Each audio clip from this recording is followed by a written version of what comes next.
Imagine a city of nearly 1 million souls.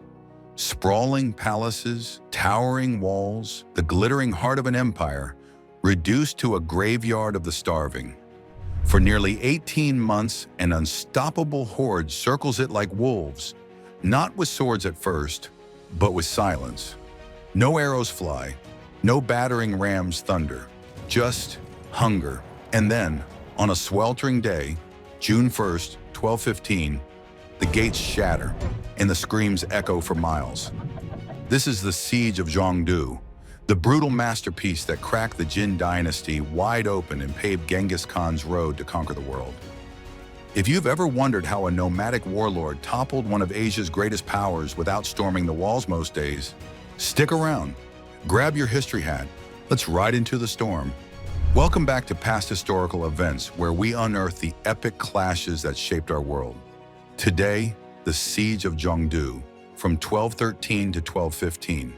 Zhongdu, modern-day Beijing, was no backwater fort.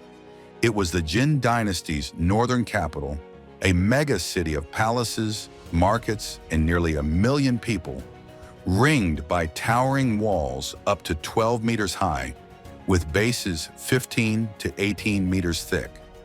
Think Rome meets the Forbidden City, but under siege by the devil himself, Genghis Khan. This wasn't just a battle, it was psychological warfare on steroids. The Mongols, fresh from unifying the steppe tribes, unleashed hell on the Jurchen Jin, a dynasty with nomadic roots that had ruled northern China for nearly a century. Why? Revenge, power, and a grudge as old as the Gobi Desert. Over the next 12 minutes, we'll unpack the backstory, the grueling timeline year by year, the cat and mouse tactics, the gut-wrenching fall, and why this siege echoes through history. If you're new here, smash that subscribe button. We drop mind-blowing history every week. To understand Zhongdu's doom, we need to rewind to the Jin's rise. Founded in 1115 by the Jurchen people, fierce hunters from Manchuria, the Jin toppled the Liao dynasty and devoured northern China like a starving bear. By the 12th century, they controlled everything from the Yellow River to Manchuria's edges, pressing against the Korean kingdoms and blending nomadic grit with Chinese bureaucracy. Emperors like Wanyan Aguda built Zhongdu as their jewel, a grid of wide avenues, Confucian temples, and granaries stocked for sieges. But power breeds enemies. Enter the Mongols, scattered tribes of herders and warriors long oppressed by Jin overlords. The grudge began small but festered. Around 1150, Jin forces executed Mongol Khan Embagai, an event that burned into Mongol memory. More raids, more captives dragged south. By 1206. A visionary rises, Temujin, reborn as Genghis Khan, uniting the tribes at a grand Kurultai on the Onan River. His mission? Vengeance. The Jin have trampled our people like grass, he thundered his army. Roughly 120,000 horse archers, masters of hit-and-run terror. Tensions boiled over in 1210. Jin envoys rode to Genghis's camp, demanding tribute and vassalage. The Khan's reply? Legendary. He pointed south and spat, "Why should I bow to you dogs? The eternal blue sky judges all." War was declared. In 1211, the Kurultai greenlit the invasion, citing Jin atrocities, mass enslavements, poisoned wells, burned yurts. Mongol scouts, led by cunning generals like Subutai and Jabi, probed the Great Wall's gaps. The opening salvos were devastating.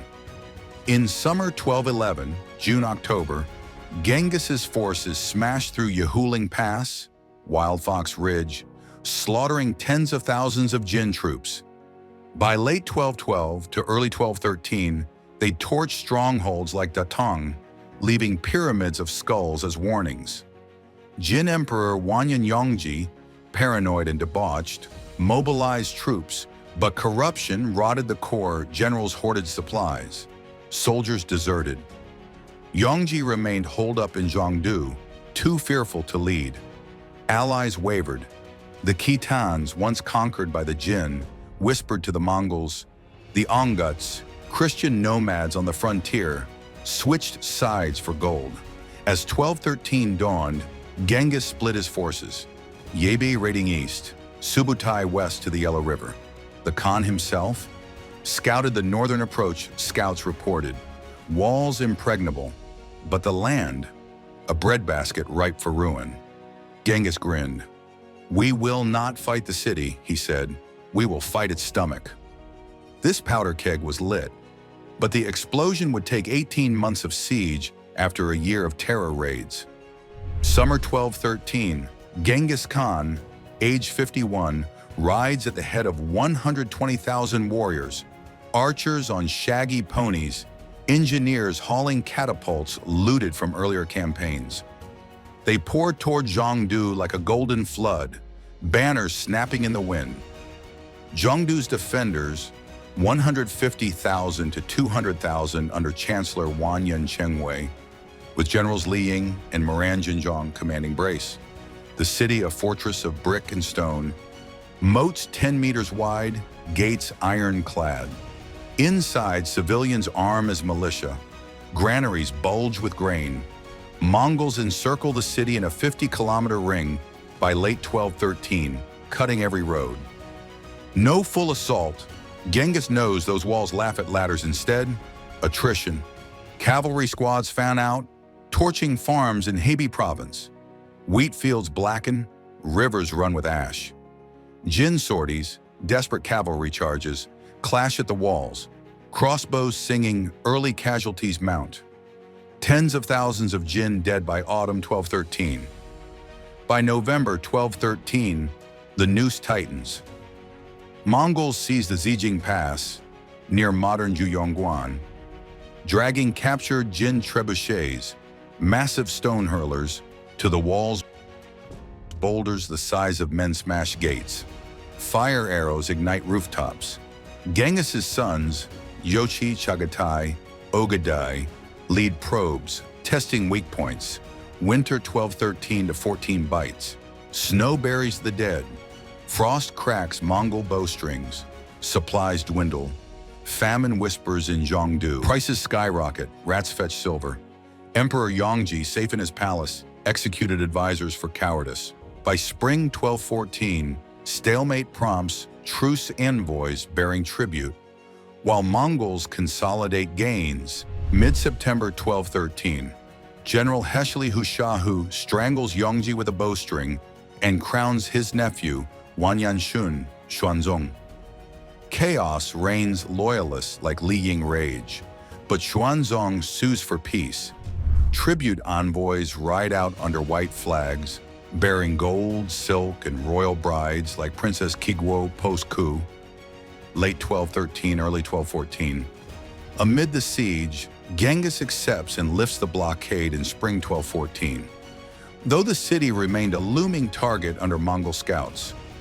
Zhongdu exhales, resupplies trickle in, graves overflow, hubris bites. Xuanzong, deeming Zhongdu a cursed trap, relocates the capital south to Kaifeng. Initiated October 1214, completed early 1215. He strips Zhongdu bare, approximately 100,000 troops redeployed, granaries emptied, artisans shipped away. Protests erupt, Li Ying calls it treason, but Xuanzong silences dissent with purges. The move, catastrophic. Zhongdu, now a hollow shell, is left with approximately 40 to 60,000 demoralized defenders. Khitan spies, embittered by Jin rule, slip Mongol intel. Weak flanks, low stocks, Genghis hears and laughs. They've handed us the keys. By autumn 1214, famine returns. Worse, refugees clog roads, plague brews. Xuanzong's peace unravels as Mongol raids resume. Spring 1215, Genghis returns with 120,000 veterans. The ring reforms, tighter, meaner, trebuchets rainstone. Mongol sappers use early firepots, incendiary bombs, to blast breaches. Cavalry scorches fields. Wells brim with corpses. May defectors strike. Shi Tianxi, a Han officer who defected earlier, 1212, provides key intel and, with Khitan allies like Shimo Mingan, leads 10,000 troops to seize Lugu Bridge, Marco Polo Bridge, south of the city, opening the rear. Panic erupts. Reinforcements under Prince Yongxi and General Wugalun Qingshou, 40,000 strong, collapse in a rout, trampling civilians. By June 1st, with streets running red for days, Zhongdu falls. Genghis's orders: spare the skilled, slaughter the rest. Artisans and scholars, approximately 30,000, are marched to Karakoram in chains. The rest? A massacre. Chroniclers claim the city burned for weeks, smoke blotting out the sun. Archaeological layers of ash confirm the devastation. Jin losses 200,000 to 500,000. Mongols, approximately 10,000 to 30,000.